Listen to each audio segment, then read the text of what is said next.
Hey everybody, Scout Crafty here again, Mishmash Monday. Hope you had a great weekend. We got a great show planned for you today. Today, I told you last week when I went to the Long Island tool meet that I would take you along with me.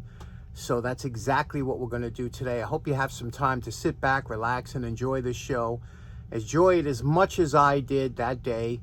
Let me tell you how it started off. First of all, I went to my friend Bob and his wife Eileen's house to drop off the sled that we did, and I got to meet their three beautiful dogs. I met them before, but what great dogs these are. First, he's got a Labradoodle, which is a cross between a Labrador and a Poodle. Beautiful dog. Then he's got a Lagotto Romagnolo, which is an Italian water dog. Another beautiful dog. All his dogs are great. And then the last one, this guy, 14 years old, little Italian greyhound. Love that dog. Just a sweetheart of a dog. So after that, I meet up with my good buddy Brian O'Hare. We all know Brian O'Hare. And we go have breakfast. And, you know, I don't get out much, so for me it's a big deal. And sure enough, there we go. We go to the Palace Diner over in Hauppauge, and what a great diner. What a wonderful diner. And you could see, I mean, just look at these pastries. That's enough to make your mouth water, isn't it? But anyway, go there, we have some breakfast, and we talk for a while, because I get out early to avoid the traffic. If I was to leave normal time, I would get hammered with traffic on Long Island Expressway. So after we have breakfast, and then we go to the show. And let me tell you, we get there a little bit early, but the guys get there early. We all like to talk.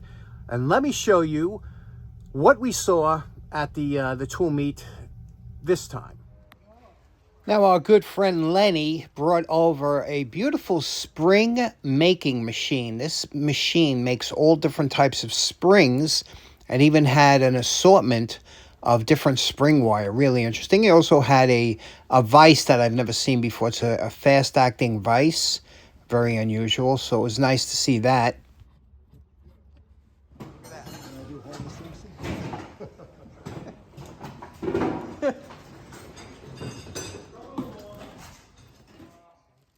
Now, this is Chris's $5 table. Every item on this table is $5. There was some wonderful items, but this one socket set, this old Thorson socket set, I had a call over our good friend Andrew. Remember Andrew? And, of course, Andrew picked this up. What a great deal for $5. And this is Mike the fireman's table. He comes with his dad, and I have to tell you something. Mike's table is unbelievable. He has a $2 section, a $1 section, a $5 section. You could go there with $20 and walk away with a bunch of great tools. Always great to see all the stuff he has.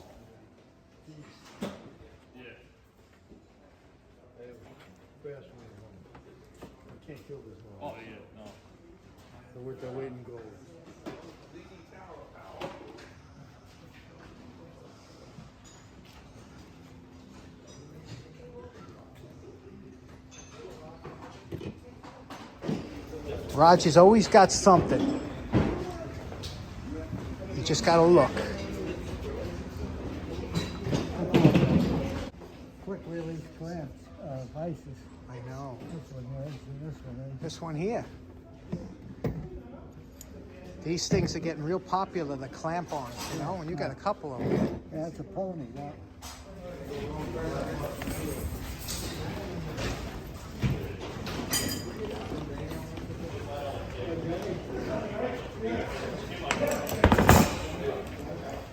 Our good buddy Bruce Groton. Bruce brought his A game this show. He had some really nice stuff. This thing was calling me. Look at this. Hand operated or belt operated. Oh God, that's beautiful. And also we had a beautiful router down at the end, the Craftsman router. He had so many nice things this time. There's Andrew looking around, and yeah, it had nice tap wrenches. Bruce really brought some great stuff. Who makes that? Craftsman? I can't find what I was looking for. The date, Mark. Let's, what's with the Tonka trucks? That's something new. for your grandkids.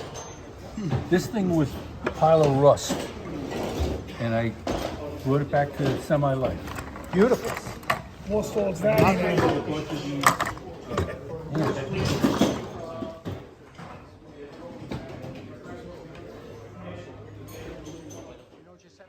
There's Rich from Snap Ring Chronicles. He got some great stuff. You know, there was one item at Mike's table I really wanted, and that was this battery charger, a Tungar battery charger that was recently showed on Mr. Carlson's lab. What a great charger that was. And then Chris held an auction near the end of the night. It was really a great meeting. Okay, now I gotta say I'm really getting good at not buying tools anymore. I have to tell you, because I'm tripping over it. I know a lot of you have asked, where do you put all this? I'm tripping over it, and I gotta thin her. That's why we're looking forward to Jacktown. You are going to love the giveaways at Jacktown coming up in May. So looking forward to that. But I picked up a couple things, and only because I can't avoid it, you know, and I want to show you what I got. Let's check it out. I think you're going to like it. You know what's funny? We did this the last week. I'm the only guy that didn't know this is called a pickle fork. Even the women in the comments were like, yeah, that's a pickle fork. I had no idea. So, pickle fork. Okay, now, I swear, I think Mike brings these things down because he knows I can't resist stuff like this. And I picked up from Mike this beautiful Wobble Light Junior. Now, for those that don't know what this is, it's a construction site lighting. And what makes this one so interesting, it's a based on a Wobble base. It's got a high impact plastic base that's weighted. And anybody that knows, when you go on a construction site, you got those big tripod lights or whatever. If you should hit that with a ladder or something, that thing teeters over and there goes your lights. You know, they'll break or whatever. This thing is meant to be on a construction site that if you hit it or whatever, it's self-righting, almost like a buoy, right? And, you know, water resist, the whole thing. And it's very bright, and the light is 360 degrees. I'll plug it in here, and you can see it's a, looks like a compact fluorescent, very bright. Just a lovely light. Is this? Couldn't pass this by. That's right up my alley. So we'll clean this up later, and let's see what else we got. Okay, cleaned up the Wobble light here, and there was a little bit of a crack here, and I put some CA glue here just to seal it so it can't open up anymore. But cleaned the lens out, and look at this bulb here. This is something else, huh? You ever seen one? Look at this side. It's got a mogul base, okay, which is the big one, and boy, that's some 85 watts. Self-ballasted. Isn't that something? What a beautiful bulb that is. So let's put it together. This has a nice ceramic socket in there. Well made unit. Next up, again from Mike. I need this, another router, like I need a hole in the head, but there are just some things that, and Bruce had a beautiful router too. You saw that Craftsman, but I'm a Black & Decker guy. And this, look at this. This is a vintage black, can you see that? Black & Decker U365 professional router. And this is the kind of router, it's just a simple, not a huge housing, well-made, classic design, adjustable. You know, it's got a wing nut here that just loosens it up, and this is your up and down, and just beautiful. I didn't even try it, so let's plug it in, see if it works. Okay, we're plugged in, and you can see here we got it off on here. Let's try it.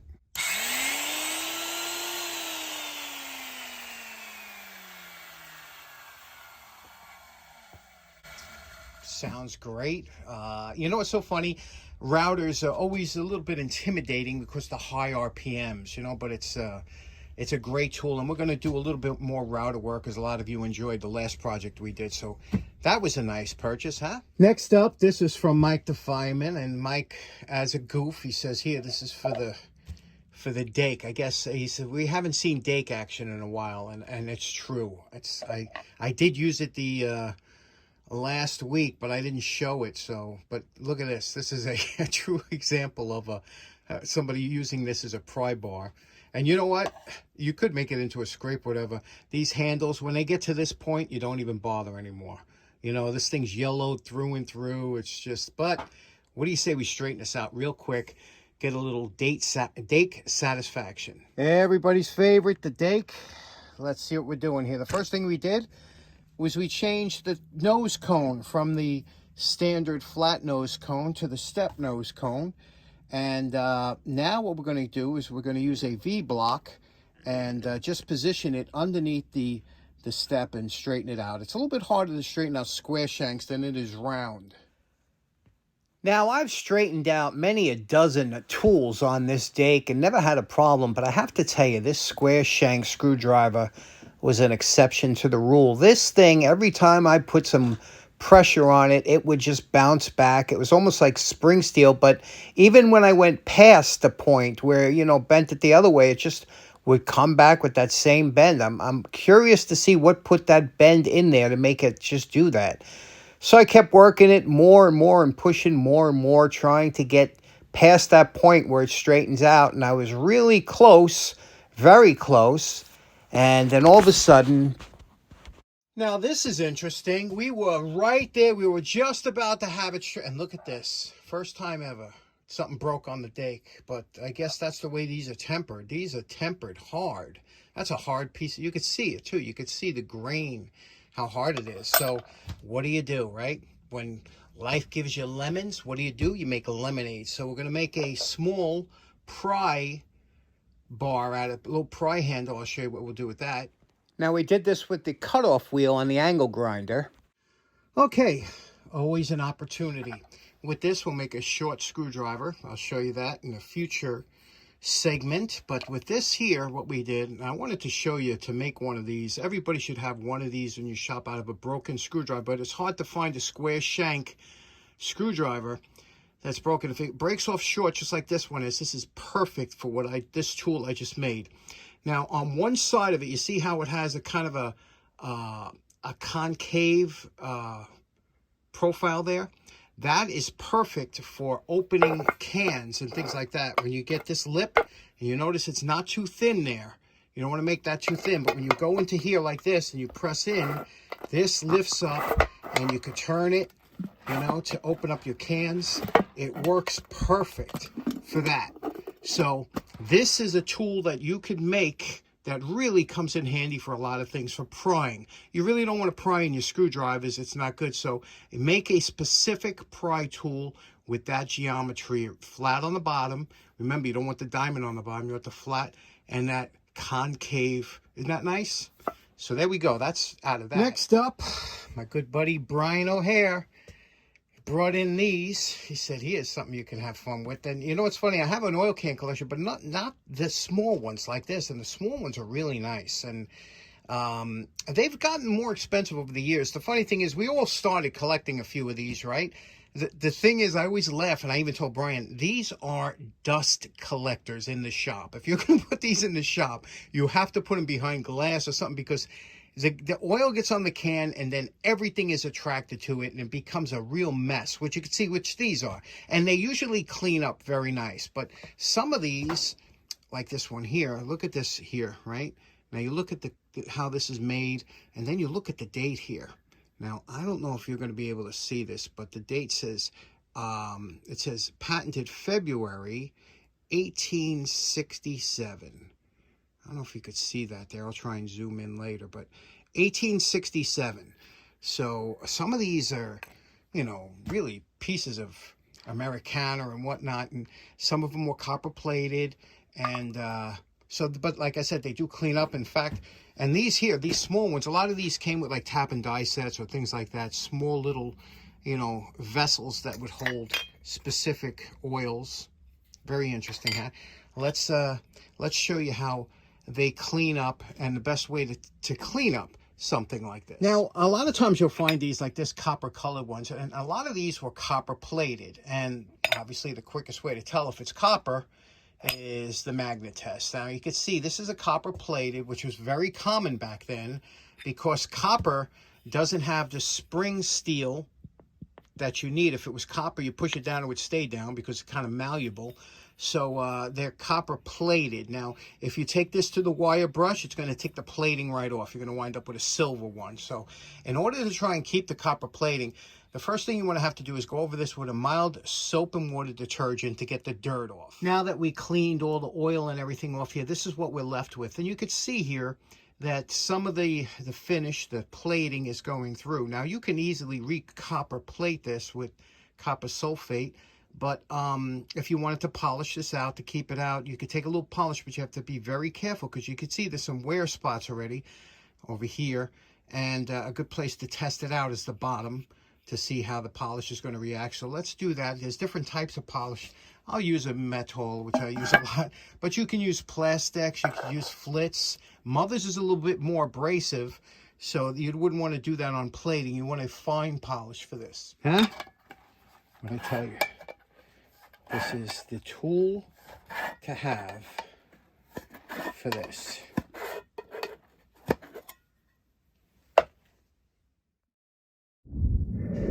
And we're calling this project done. You see, this is just a hand polish.